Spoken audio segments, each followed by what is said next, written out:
We're doing our depth charts in advance of the Men's Rugby World Cup. Alison Miller, good morning to you. How are you? Morning, guys. How are you? Good, thanks. You played sevens, didn't you? I did, yeah. So the men have qualified for the Olympics and the women have qualified for the Olympics. This is this is basically justification for the whole project, right?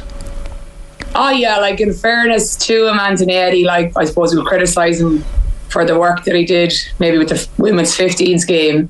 He did really, and himself, I suppose David News 4 really brought that sevens programme into where it is now, and fair play to those guys, because you have two teams that have qualified, and especially the women qualifying off the series. Like they had two other attempts to qualify. The men qualified through the Euros, so great work, the two of them in there. So yeah, it'd be exciting to see the two teams do it, and hopefully they can push on and be looking at medals.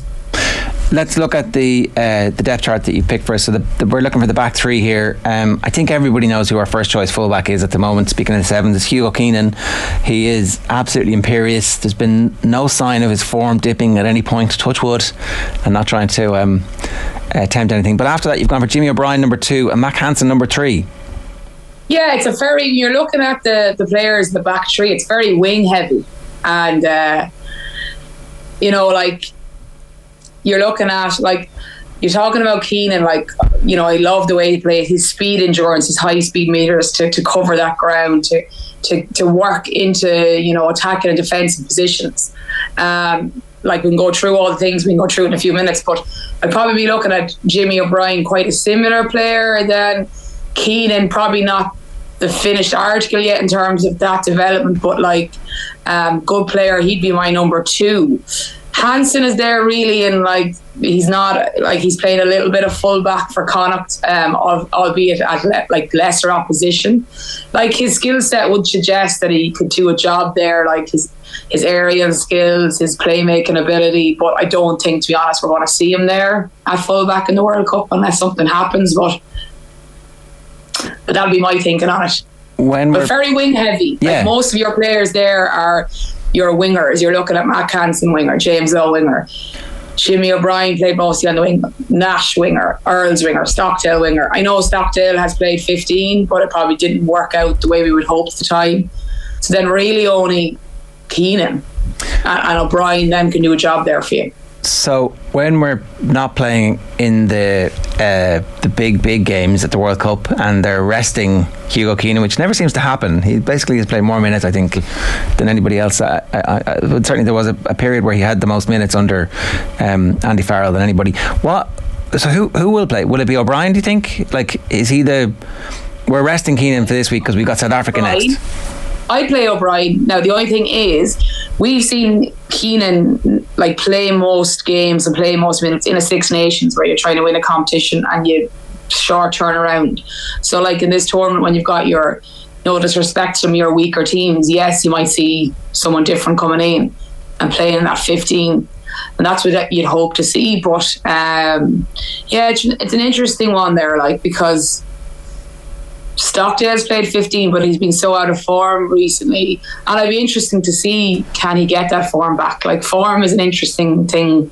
I had to go back last night really it's nearly like I'd forgotten what Stockdale could do, and I know that kind of sounds strange, but I had to kind of go back and look at clips of him playing, and I was like, wow, what that boy can do. So can he get his form back even for that wing position? Looking at the tries that he scored, he intercept, his chips over the top, the lines he ran, his evasive skills. I know there was always an issue over his defence, which he ironed out, but it's nearly one of these things that more in any sport you're trying to get your form back and try and get back to your word. The more you nearly try, the less it happens. So I wonder, will it just come back for him? And I don't know how he's training at camp. It'll be interesting to see, can he get that flow back? Because when you watch, there was a highlights reel I was watching last night. He's just in flow, and that's what you talk about.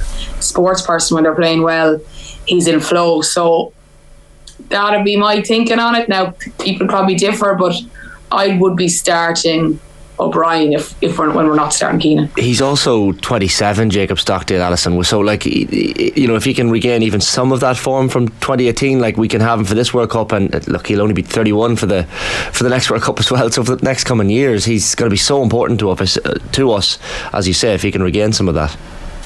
Yeah, and like the thing about the wing is, and like he would have been like, you know, to me, like a winger that I like looking at his speed, but like I would be looking at him and I think in his general speed, his pace off like the mark, reactions is all a bit off. And I think if you're a winger and those things are only even a slightly bit off, you're not finishing, you know, it can be a big difference in like whether your ability to beat someone or finish, and it can only be a little bit off compared to other positions because you are that pace of the team.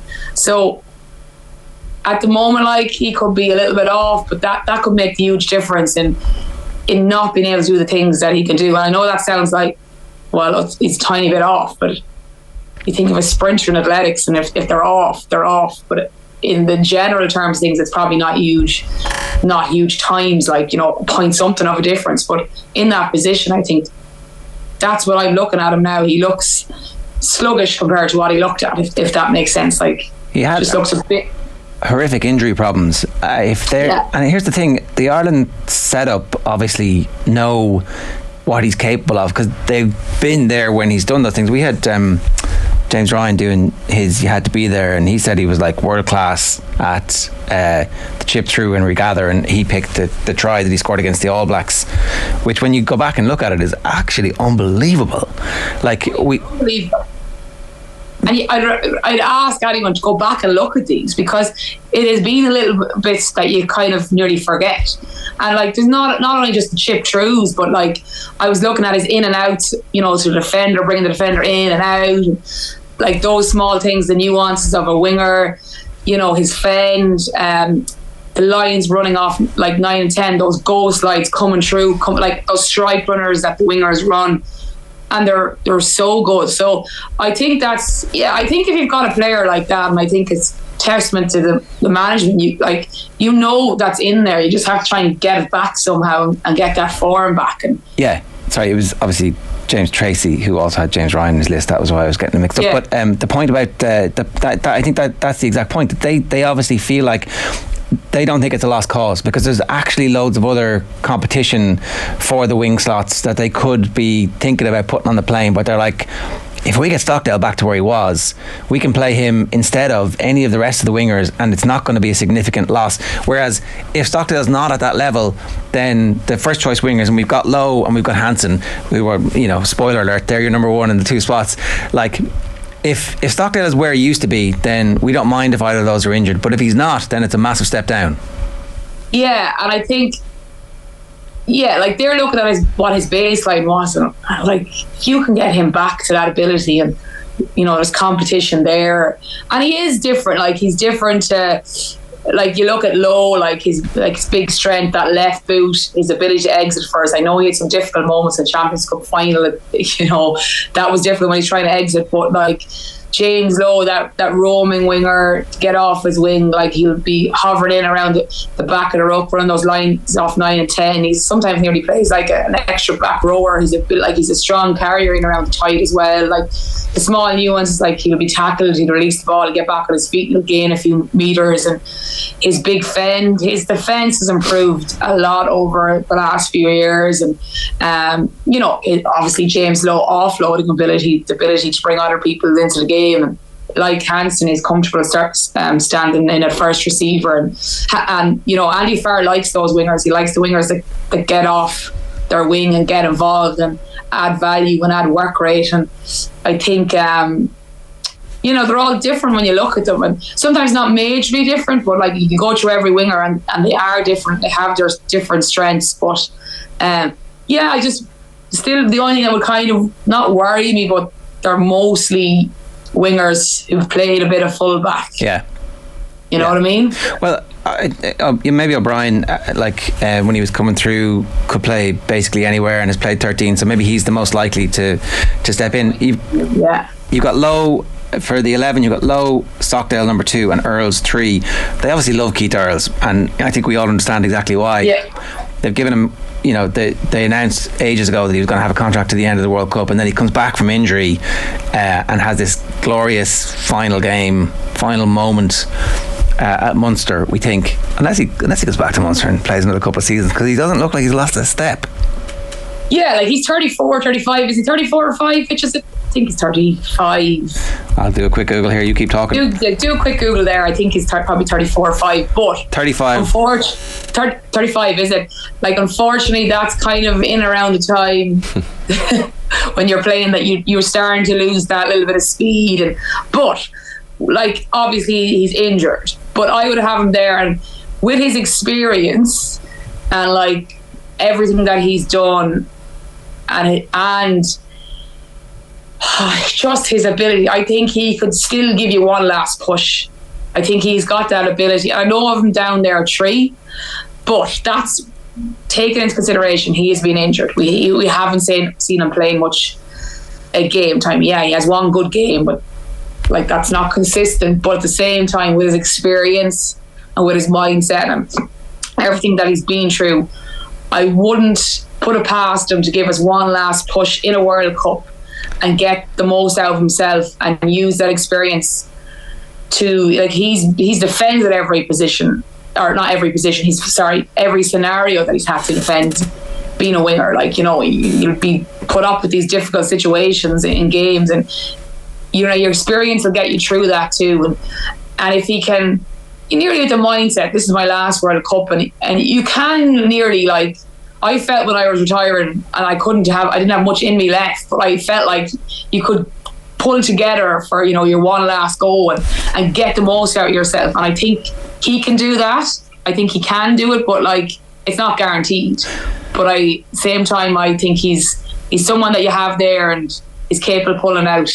There's the leadership aspect as well, Alison, with that. Like, he won't want to hear this, but even if he's not playing, you know, having someone of his personality type around the team hotel at a tournament like a World Cup for weeks on end, that's vital. The ultimate professional, and you've young guys there that could learn a lot from him, and you know, he would be that ultimate professional that might not play but has a really positive impact on the group, and as you say, is that leadership person there that pulls it together. But I still think, like, on the pitch, I know I have him number 3, but at the same time, he's there in the background, and he could do a job for you, you know. So he's not going as a mascot, basically. He's not just for the crack around the place. No, you bring someone leadership, but you don't bring them if you don't ever intend them to play. Like, you've got Hansen for the 14 jersey. You've got Hansen number 1, Calvin Nash number 2, and Jimmy O'Brien is number 3. So how close? Like, it's hard, like, because I was looking at, like, you're looking at these, right, 11, 14, and most of them, Lowe will always play 11, Stockdale has always played 11, Hansen for Ireland has played 14 because you have Lowe at 14, but like a lot of them aren't specialists to 11 or 14, so it could change. I obviously had to put them in their categories, but it doesn't necessarily mean, do you know what I'm saying?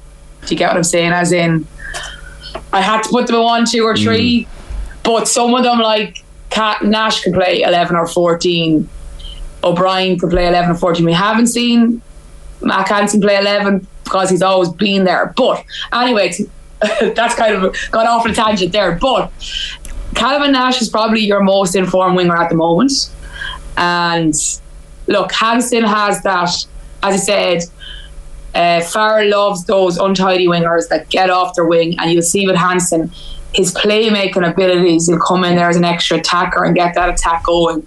Very good in the air, like really, really good in the air, and we've seen some brilliant moments from him. But I like the way Nash plays as well. I love that strike runner ability of him as a winger, and he is probably the one coming in with the most form. The other guys have obviously come off the Six Nations and had good performances, but been doing very well for Munster. And look, his defence doesn't seem to be an issue at the moment. Okay, we haven't seen him maybe at the highest level playing for Ireland, but it's not coming up to me as a problem, so he looks solid defensively. But Jimmy O'Brien could be up there either. Like, there's not much between them, but I just think Nash on the form that he's carrying in. So on the day when there's big matches, we know that your back three is your back three, and it's bang on. Yeah. Then we're really talking about who is the last person. So we're going to have a sub scrum half, we're going to have a sub out half, and then there's one other player who makes the matchday squad, unless they suddenly decide to go 6-2 split, which they've never done, really. Yeah. Who's that person? Oh, this is what I find. Are you talking about now on the lesser games? I don't mean that disrespectfully. No. South Africa, France, New Zealand. So you're kind of looking at a bit of versatility there. So if you're looking at, if I list them all out, Stockdale, Lowe, Earls, Bundy, Hansen, Nash, O'Brien. Okay. If you're starting Keenan, because O'Brien can play. He can play 13. He can play both wings. He can play 15. And I think he gets the nod there for his versatility. And did he get the nod over somebody like Bundy? Who? Bundy Aki. It depends what way they want to line it up. And all different will have a different way of doing this. As in, you take a gamble, and you've seen before, someone drops into the wing that's not potentially a winger. They're saying that Ringrose had ran the wing lines and done defence and training and can hop in there. It depends. I would probably put O'Brien in for his versatility, but that's just my preference. And is there any because you're covering three positions there, and he's played them well as well. He's come in there playing 13 and played very well with very little preparation, and he's very used to, he's always plays the wing, and he's able to play 15. That'd be, other people would do it differently, but I think he's the versatile 23 man that you need. One last thing, there's just news breaking this morning that Munster are going to play the Crusaders in a one-off game in February 2024. So they'll obviously, it's February the 3rd, so they won't have the Ireland players, I suspect, unless the Ireland players are released, because it's the week before, am I right? The week before the Six Nations starts.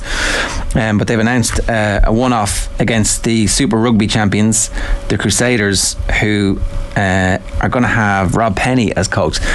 I mean, people have been talking about this for ages, where you could play the European Cup champions, but this is a great idea, isn't it?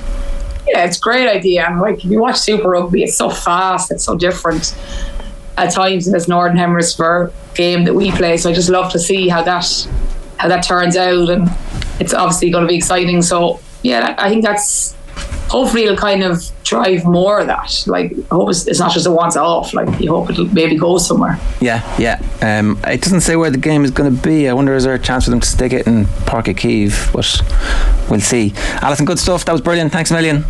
No bother, guys. Have a great day. Bye bye.